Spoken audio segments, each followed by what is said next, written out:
देखिए क्वेश्चन क्या बोल रहा है, if collection of objects s is equal to x1 x2 dot dot dot xn is a basis of v1। ठीक है, ये v का एक बेसिस है।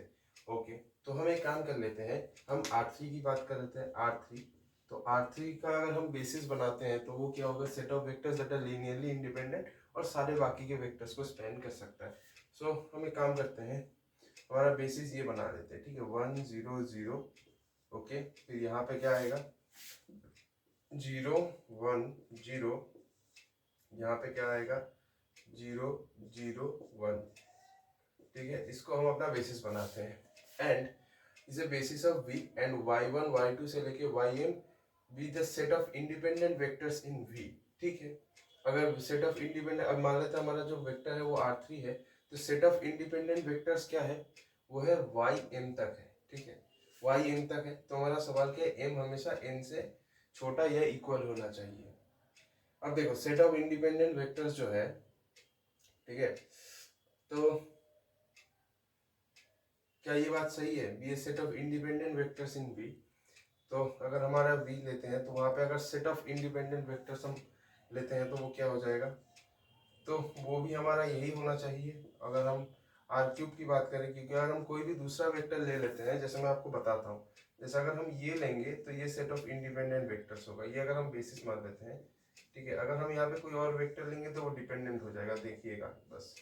ठीक है, 0 1 0 ये एक इंडिपेंडेंट वेक्टर है और 0 0 1। ठीक है, ये एक इंडिपेंडेंट। अब आप मुझे बताओ, यहाँ पे हम एक दूसरा, ये हम मान लेते हैं m है। ठीक है, m है, आई मीन n है, यहाँ पे x3 कर लेते हैं, x3। ओके, तो यहाँ पे n इक्वल टू कितना है, 3 है। इसकी बात करते हैं, और इसमें देखो अगर आप कोई, यहाँ तक अभी तक तो लीनियरली इंडिपेंडेंट है। अब यहाँ पे आप कोई सा भी एक वेक्टर बोलो, आपकी मर्जी, कोई भी 3 नंबर बोलो। चलो ठीक है, मैं एक काम करता हूँ, 2 3 7 ले लेता हूँ। 2 3 7 थाला फॉर ए रीजन। ठीक है, अगर मैं इस वेक्टर को डालता हूँ तो यहाँ पे m का वैल्यू कितना हो गया, m का वैल्यू 4 हो गया, राइट। तो क्या, एक चीज देखिए, क्या ये सब लीनियरली इंडिपेंडेंट है, बताइए, क्या ये सारे लीनियरली इंडिपेंडेंट है? नहीं। हम इस वेक्टर को इनके लीनियर कॉम्बिनेशन से लिख सकते हैं, क्योंकि अगर मैं यहाँ पे 2 बिठाता हूँ, यहाँ पे 3 बिठाता हूँ और यहाँ पे 7 बिठाता हूँ, तो इनको यूज करके मैं इस वेक्टर को बना सकता हूँ। यस, तो फिर ये तो आपका नहीं होगा। सो इस, ये हमारे सेट में नहीं हो सकता।